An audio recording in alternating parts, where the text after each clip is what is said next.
I would say that my real Bitcoin story started when we created what is now known as the SHAmory card game. This idea of helping other families like ourselves teach something valuable to their kids, that's when my interest really started to peak. So I can remember the very first card game that we sold. It popped through on our phone. You made a sale, and it was like, oh my gosh, this happened, and it's not a person that we know. It's not our family member buying it for us, and I screenshot it, and it was very exciting. We really celebrated. 2020, 2021, maybe 25 to 30% of the sales overall would be done in Bitcoin. Whereas now, I'd probably say it's probably closer to 40 to 45%. That first batch of sales was, all of our sales are exciting, but it really meant something to us. It was like, maybe we have something here that's really going to be great. When we're in person at conferences, it's very similar, probably even higher, probably like 95, 98% Lightning payments.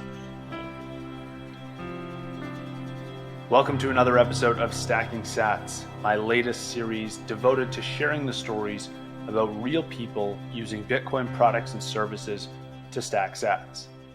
Today's episode features Scott and Mallory, a California couple building a Bitcoin education company called SHAmory, where they have stacked over 10 million sats selling games, books, and toys that help teach people about Bitcoin.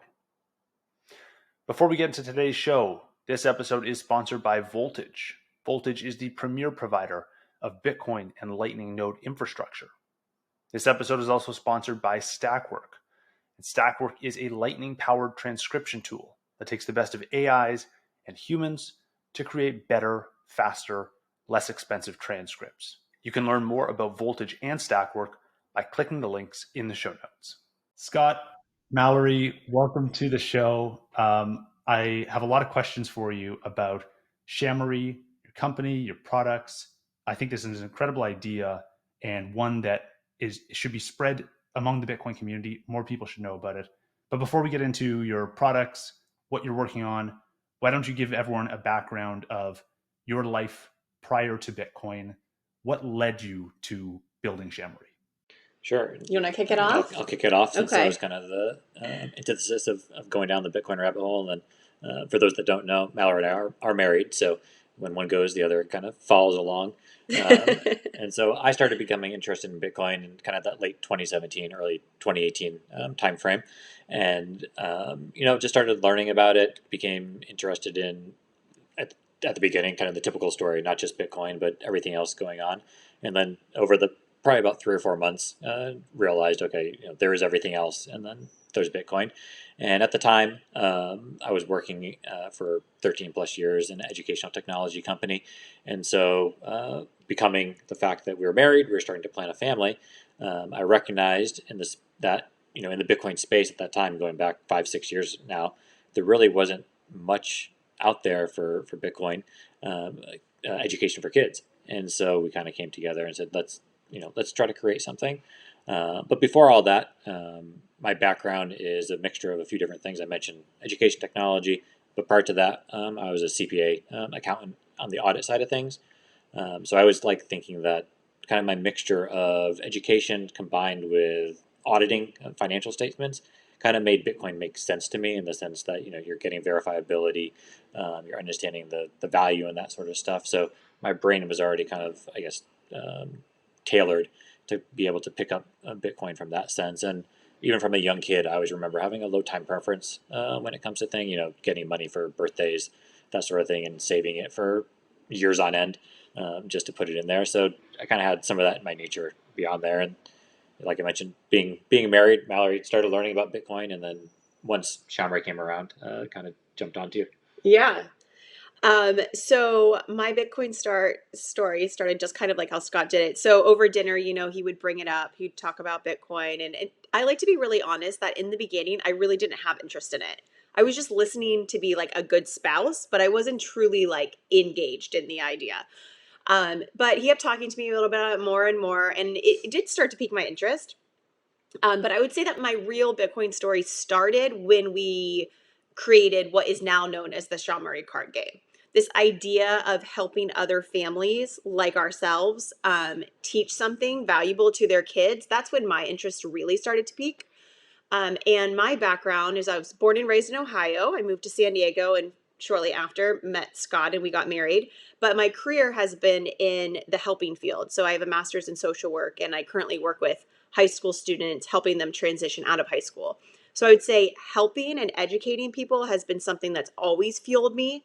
So when working with my spouse and teaching families about Bitcoin and, helping kids and educating families, like all of that came together in a really nice way for me. Makes sense. So, Bitcoin education can go in a lot of different ways. There's a lot of people trying a lot of different approaches. What made you guys decide on a card game to start with? What was it about that dynamic that made it the right fit?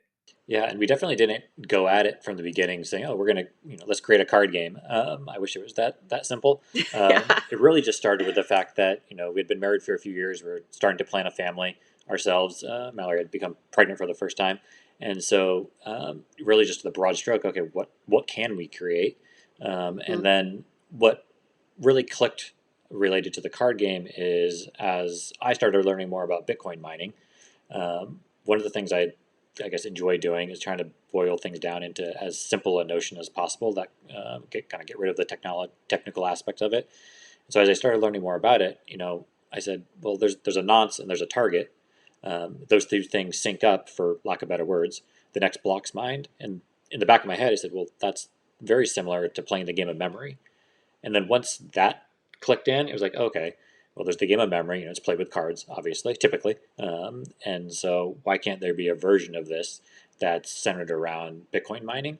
And so it really was that kind of aha of a nonce and a target and kind of the proof of work that goes on related to that and how people can use their mental energy to flip over cards in our case and remember things and earn their Bitcoin rewards from there. And it was definitely probably from beginning to end about a year experience of kind of that first aha to April of 2020 when the game was released.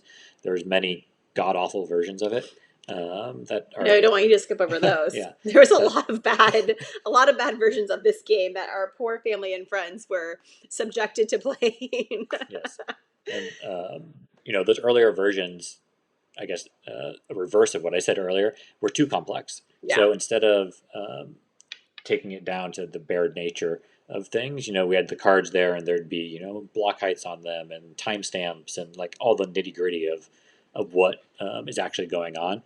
But when you're playing a memory game, that's extremely hard to memorize and it's not enjoyable.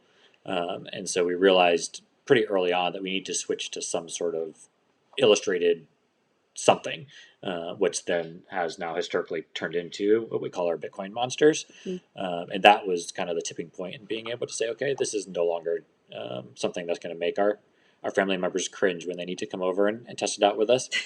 But can it actually be an enjoyable and educational thing? And so being able to, I got a deck here, we have here Satoshi. So that's our most famous one. So there's 14 or 16 of these characters that we've created. And part of what we wanted to do is create characters that, kids like, but adults like too. Like they're fun to look at. We use extremely bright colors, so kind of playing off of the orange that is known for Bitcoin, but kind of just get the brightness of purples and reds and blues to make it eye-catching and make people happy is really part of it. Right. Now, I imagine there's a lot of nuance and detail that goes into building a card game or any game for that matter that doesn't get appreciated by the end consumer all the time. You walk into a store, you buy a game, and you just you hope it works, you hope it's fun, but you don't really appreciate what actually went into that. You guys mentioned it's a year of building this. Can you highlight some of you talk about some of the concepts and refining the concepts, but there's distribution, there's illustrations, there's all sorts of components in a game that I'd love to hear your perspective on and your process of working through those to build the game. Yeah, there's definitely a lot of steps, and Yeah. neither of us had any background in manufacturing, building a website. From beginning to end, it was a learning process to go through it, and I guess the thing that probably hits you the most the first time you go through is you kind of get so far along, and then there's another new thing that you never thought of that pops up that you need to relearn or learn for the first time, I should say. But being able to, step one was once you had the game idea out there, okay, we need to find an illustrator, something as simple as that. We had these character ideas in our head. Well, they were like kind of little sketches too. Yeah. Just black and white with like a pen. And if you knew how not artistic Scott and I are, then you would really be able to visualize they looked very poor. Yeah. So being able to find somebody out there. The great thing is, we do have the gig economy. So we're able to tap into that and leverage one of those platforms to be able to ultimately find somebody. But, even that takes a few months to be able to narrow down candidates and find who's right. And then it takes another couple of months to have that person go through and create these things. And while you're doing all that, at the same time, you're trying to figure out, okay, well, how are they actually getting created? Are we printing these, in a place down the road? Is it somewhere else in the States? Is it overseas? The cost benefits of all those things. So we went down the rabbit hole of manufacturing in China and using Alibaba, which is an awesome tool, but it's extremely overwhelming the first time you use it. And so figuring out how do you communicate, how do you get quotes? You send one thing out there and you get literally hundreds of responses from these people who want to be able to help you and work with you. So it's a filtering process, to say the least. And then figuring out, okay, it's going to get shipped here. What's the customs like? How long is it going to take? How can we trust that the card quality is up to what we want it to be? And so there's just so many steps along the way that I'm sure so many people can be discouraged or want to make a U-turn. But if you're out there listening, don't keep pushing forward. You'll make it to the finish line. Yeah, that's awesome. Now, I want to hear about, once you've got this game built, what is your strategy for selling the game and like what promoting it and sharing it with the world? Like, talk to me a bit about that, and your strategy for accepting Bitcoin. Was that from day one? Were you accepting Bitcoin payments for these games? Yeah, we were. So through the website, it was from day one accepting Bitcoin and fiat. At the beginning, there wasn't a Lightning enabled on there. That probably came after about a year or so. But the Bitcoin and credit card options were there from the beginning. And the strategy, literally, we didn't have money to do marketing or anything like that. So it was literally just going into Twitter, getting as much content out there. Many nights just literally sitting on the couch, sending cold DMs off to people that you could tell are interested in Bitcoin and saying, hey, here's what we created. We'd love it if you have any questions, let us know. If not, feel free to follow along. Thanks a bunch for just giving it an eyeball. And that's how so many of the contacts that we made, have come about. Just kind of that cold mining of connections. Now, so after first selling this game, talk to me about the reception from folks, and once you start to get some feedback from people, what were people thinking? What did you then decide as a result to? You now have a number of products. Like, talk to me about your process of taking in feedback from the first game and going out and then designing future products based off that.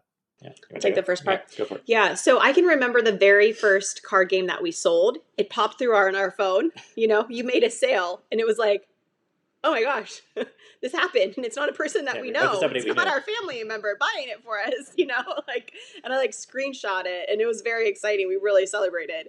And that first batch of sales was, all of our sales are exciting, but it really meant something to us. It was like, maybe we have something here that's really going to be great. So we kind of fed off that, and the responses were really positive. People would, tweet out positive things about, their kids playing, their adults playing. Pictures. People would send some pictures, which we always really loved. We're very active on Twitter, so if anybody, wants to send us a tweet of their kids doing anything that's related to the products, we love to see it. And then we went to the first conference, which was Bitcoin Miami.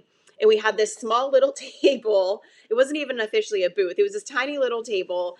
And we just had our card game, and it was just the two of us. And we were like, let's just try and see what happens. And it was overwhelming with feedback. People were excited by the game. We had no idea what we were going to sell. But we sold many more games than we had even, I think, thought in our brains were possible. And we did some reflection after that conference, and we were like, well, okay, I think we really might be onto something big here.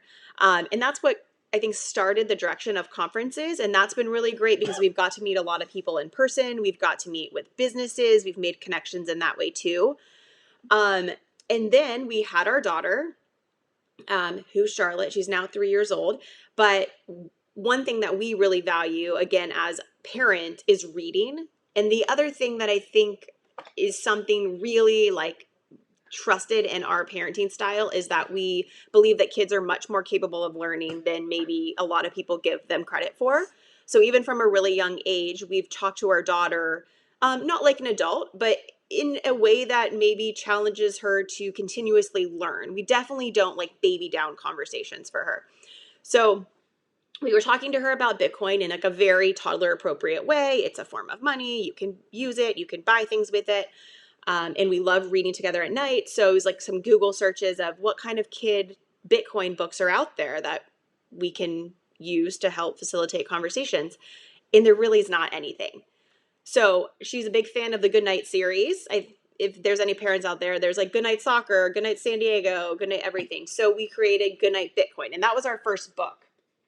It's a board book, child friendly. It has really bright, colorful pages, and it's the story of Satoshi and a monster friend named Hal, and they together create a new form of money, and other monsters don't think it's possible, but then they do it. So it's very cute, and families, again, really loved that. That fueled the next book, which, again, is another built off a classic, If You Give a Monster a Bitcoin. And this one has more in-depth terms. I would say it's for a little bit older an audience, but again, really brightly colored. Then we have just started creating more and more products, but those are the first three. And I noticed there's characters in those books that I believe are all the characters are tied together, right? These are all those same 16 characters you mentioned at the beginning, right? Across all your products? Yeah, so they're And kind also, of uniform. They're all used. They're all bright and colorful. And we loved the idea of these monster characters because they don't have genders, they don't have race, they don't have ethnicity, and they can live anywhere in the world. And I think that's one of the greater things about Bitcoin, right? Is that everybody globally is working together to use this. It's not set on certain genders or races. So we love that part of it as well. It was pretty intentional. another thing I forgot to mention, but both the game and both books are all STEM authenticated. So for those that may not know, STEM stands for Science, Technology, Engineering, and Math. And so for those, obviously, we're at the beginning stages of Bitcoin being in a curriculum setting in a K-12 school or a high school, whatever it is, or after school programs. But STEM, that authentication can go a long way as things continue to build, and hopefully these more traditional places start looking for tools to be able to build financial education, financial literacy, Bitcoin. But being able to have that is something we're extremely proud of as well along the way. Now that you're building out this Bitcoin education company, you're tackling a few different verticals. You have game, you have books, you have toys. I would love to hear your perspective on what pieces are missing in the Bitcoin education scene. Like, you obviously saw there was a gap that needed to be filled. Now that you look at the landscape, what other gaps do you see that need to be filled?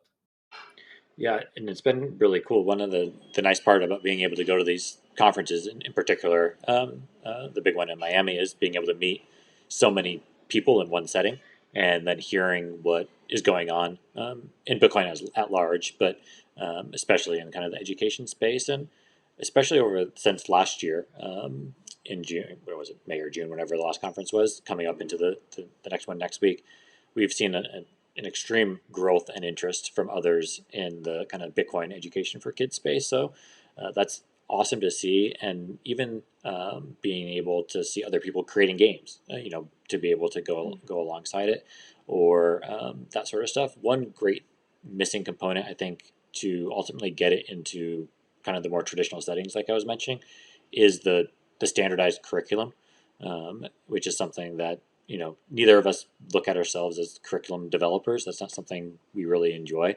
We more enjoy creating the products that can be part of that curriculum. But we've gotten to know some people out there that are building that curriculum for all ages. So whether it's like me premiered Bitcoin down in El Salvador, and now they have their curriculum that can be accessed from basically anywhere in the world. Daz and Seb doing the Looking Glass work. They're kind of the target for the high school on up audience. There's a gentleman out of the Virginia area who's building his history in after school programs, STEM at the after school programs for the past like 20 years. And he's branching that off and creating a dedicated Bitcoin STEM after school program that he then wants to franchise nationally. So I think when we're talking kind of the biggest bang, it's those sorts of things that can hopefully help bring the Bitcoin side along with the traditional education side of things and start closing that gap so that it's not looked at, Bitcoin education isn't looked at as something that's scary or shouldn't be learned or that sort of thing, but it's just becomes commonplace. And it's no different than, learning ABCs and 1, 2, 3s. You're just kind of learning along the way and picking things up. Now, I want to talk about your latest product. It is a plush toy called the SHAmory, but on your website, this one is unique because you are donating a portion, I believe 21% of your sales. Can you talk to me a little bit about how this project works? Of course.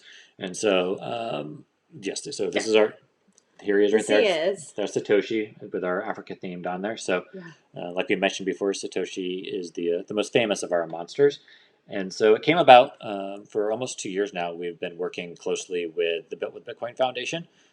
So Yusuf is the gentleman who leads that over there. And over the past few years, we've donated books, donated games, donated a percentage of sales last year while in Miami to help partially build a well. They're just an awesome team. Yeah, doing great work. And so we always want to try to find new ways to be able to work together and support the things they're doing, both in Africa and worldwide. So for those that don't know, Built with Bitcoin accepts Bitcoin donations, and then they build schoolhouses, water wells, technology centers, you name it. They're trying to do good in these different regions of the world. And so one of the questions we'd hear all the time from parents is like, my kid would really love a plush toy of your characters. Like, when are you going to do that? When are you going to do that? And, like you said, our daughter's almost 4 now, so we have no shortage of stuffies around the house. Usually more than, 30 of them in her bed at night, not joking. And so we wanted to create one ultimately, but instead of just creating, another stuffed toy, we figured, well, let's put a mission behind it. Yeah. Let's work more, even more closely with Yusuf and the team.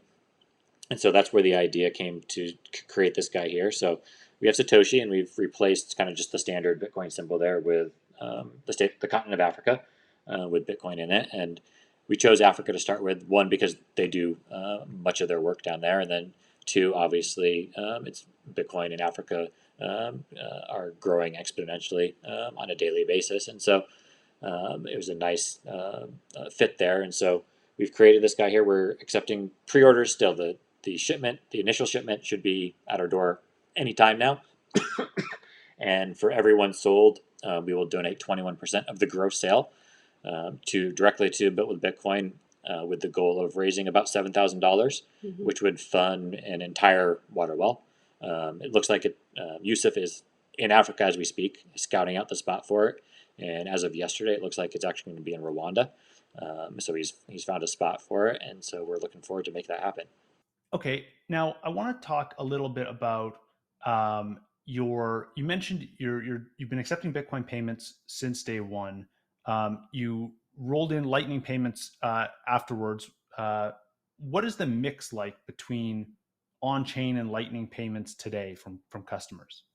Yeah, so on the website, on-chain versus Lightning, it's probably close to 90% Lightning versus on-chain. So it definitely heavily skews on that side of things, which is great to see.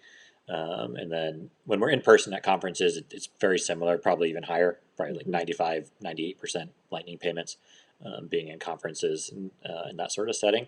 And so, yeah, we've seen, firsthand the adoption of Lightning over the past couple of years, especially. Now, I want to make sure everyone listening has a good understanding of the tools you're using in the process. Like, I want to dive into your tech stack here. What kind of Bitcoin tools and what other kind of commerce related tools are you using to sell your products online? Yeah, so this was definitely a learning curve. Like I mentioned earlier, neither of us had ever built a website from scratch. So the website runs on a combination of WordPress and WooCommerce, which make it fairly easy to get up and running. There's plenty of tutorials and YouTube videos and that sort of thing. So we never paid to take any class or anything like that. So that's the the meat of the stack. And then for payments, we use OpenNode.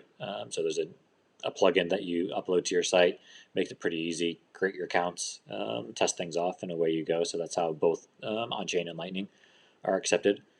We have also used BTCPay server, which is awesome. The only reason that came down is just the Lightning side of things on the BTCPay.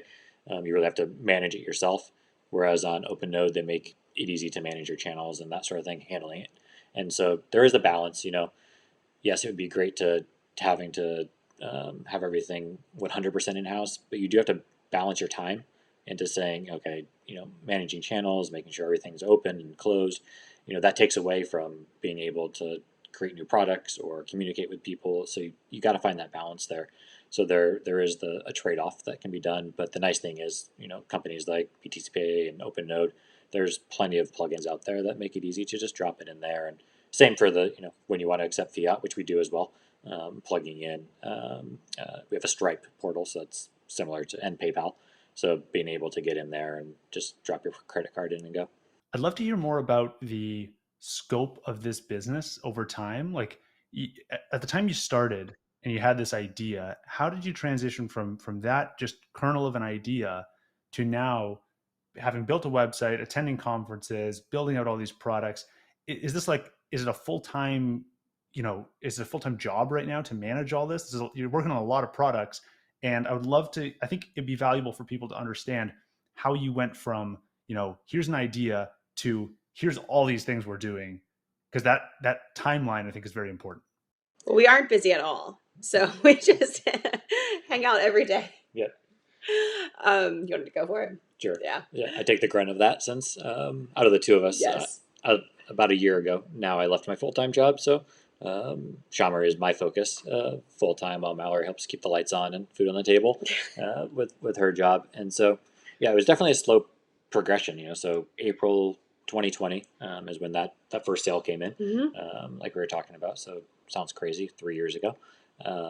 And over, I guess, a 2-year span, when we first launched, it was truly just meant to be a fun thing to do together on the side.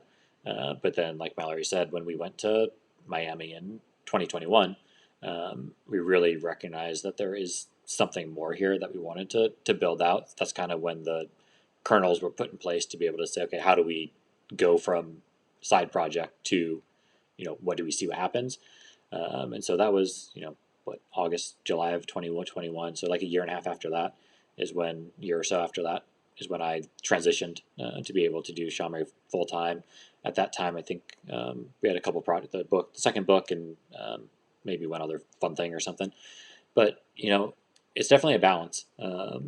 There's you have to put your hard work into it. You have to get out there, especially when you're not marketing, paid marketing. You're trying to talk to as many people as possible, trying to get on podcasts like this, trying to get to conferences. The more eyeballs, the better. And just if you're thinking about doing something, don't let that discourage you. Just kind of put in the hard work, make lists, to-do lists. Sounds silly, but tackle each day one thing at a time, and you'll get there. And then just kind of learn from the people who are starting to engage with you, which is something that we've done. Trying to transition from, okay, people love the game, they love the characters, they love the first book. Well, let's get another one out there and kind of see where it all goes. Okay, so let's chat numbers now and give people a sense for the kind of scale of the opportunity here, because I think you guys are pioneering, online sales in Bitcoin for any product really. I mean, there's not that many people that sell their products online for Bitcoin. So I think it's still a very unproven segment of the e-commerce space that the people are kind of like starting to explore.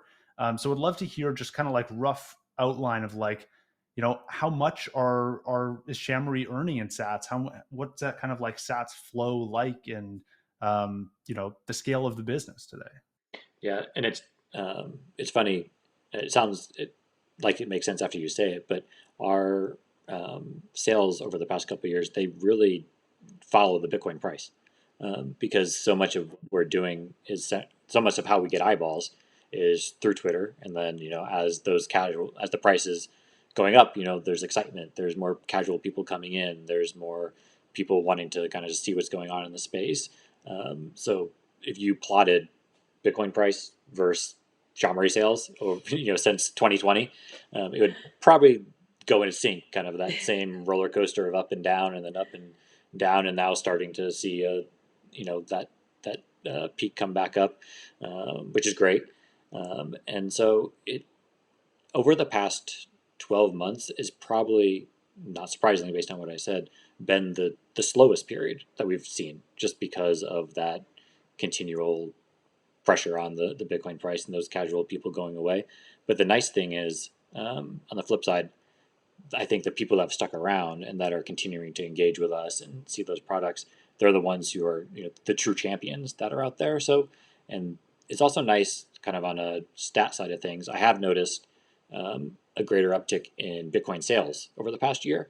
And I think that's probably due to two reasons. One, it's easier for people to transact in Bitcoin now, so through things like Strike, where they don't have to feel like they're selling their Bitcoin. So there's that side of things, but also playing into the fact that the people who are still around, interested in what we're doing, are Bitcoiners. They want to support the kind of the Bitcoin ecosystem, so they're more apt to pay in Bitcoin. Whereas I want to say, going back to 2020, 2021, maybe 25 to 30% of the sales overall would be done in Bitcoin.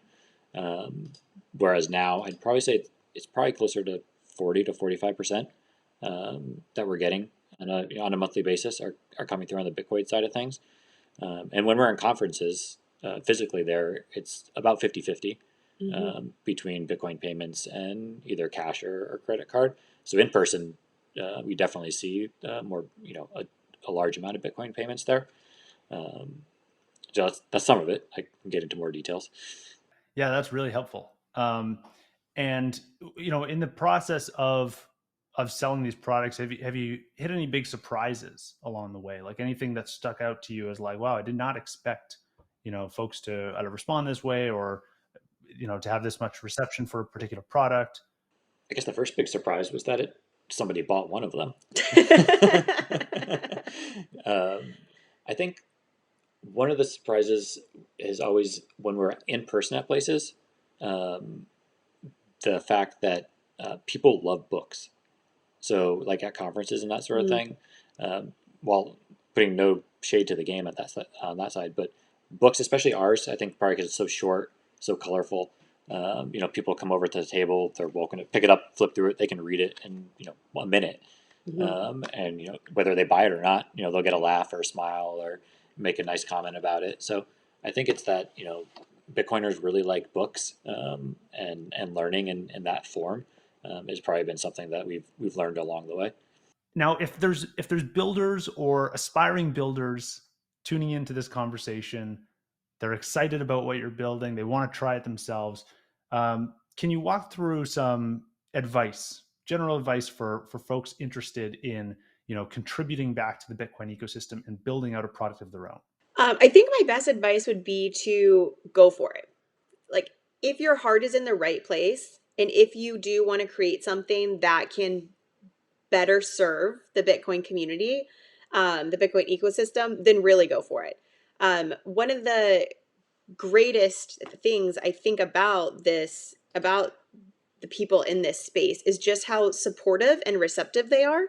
So whether we get to meet new people, like, chatting with you today, or meet new people at the conference, like there's many times that people will say like, hey, I have a skill set in XYZ. If you think that your company like could use, like if I could help spread Bitcoin education through like offering my services, even at like a discount or like completely for free. I mean, that type of thing has happened to us before.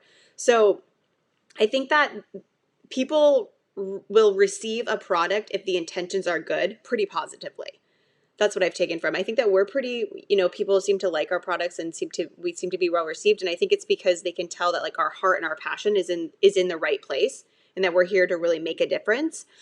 So all those barriers and all the learning curves that you have to do along the way, I think it's worth it. And I think that there's people out there and there's tools out there and there's instructional videos out there that can help you achieve your goal. If you were to start all over again, what would you be doing differently? I think, well, one thing we probably would have done differently. So, like I mentioned, we launched initially in that April 2020 timeframe when obviously the world was upside down for various reasons. And so we just had the game. And then part of our learning curve, like I mentioned, was okay, we're manufacturing this overseas. How is it getting to us? How long is it going to take? That whole side of things. So we had an initial order of the games, and then it was well received. And we're like, okay, we got to plan ahead now. How do we do all this? And it was the middle of the supply chain bottlenecks and everything, and so we had a shipment literally take like 6 months to get to us, which was a freaky feeling when you don't want to run out of things. So at one point in time, we definitely over ordered supply of a couple of things, which I mean, the only way to learn is by doing it. And the nice thing is, it's not like ordering lettuce or something that's going to go bad. So we just don't have to worry about ordering more as fast. But it's if you're out there and you're creating physical products, one of the harder things will probably be figuring out that supply chain. Okay, from the moment you put an order in, how long is it going to take to get to me? What's that balancing act to how often I need it? Where am I going to put it? We are very limited on space here, so storage units are of use on that side of things. So everybody's situation is different, but especially on the physical product side of things, there is that kind of complexity that comes about. Now, for folks listening into this conversation, wanting to follow along more with what you're doing, where can they go to learn more about SHAmory? Yeah, so the website, so SHAmory.com, SHAMORY. So that's where you'll find all our stuff. And then we're most active on Twitter, but across all social platforms, Twitter, Facebook, Instagram, LinkedIn, YouTube. It's at PlaySHAmory on there, so feel free to come follow along. DMs are open. We're always responding. Or myself, I'm on Twitter as well, Scott M. Sibley. Being able to connect on there, and Mallory's the lucky one. She stays off of the social media side of things, so gets to stay sane that way. So, but I'm more than happy to chat. All right. Well, thank you both for taking the time today. I learned a lot. I hope listeners did as well. And keep on stacking sats. Awesome. Thanks. Thank you. Thanks, everybody.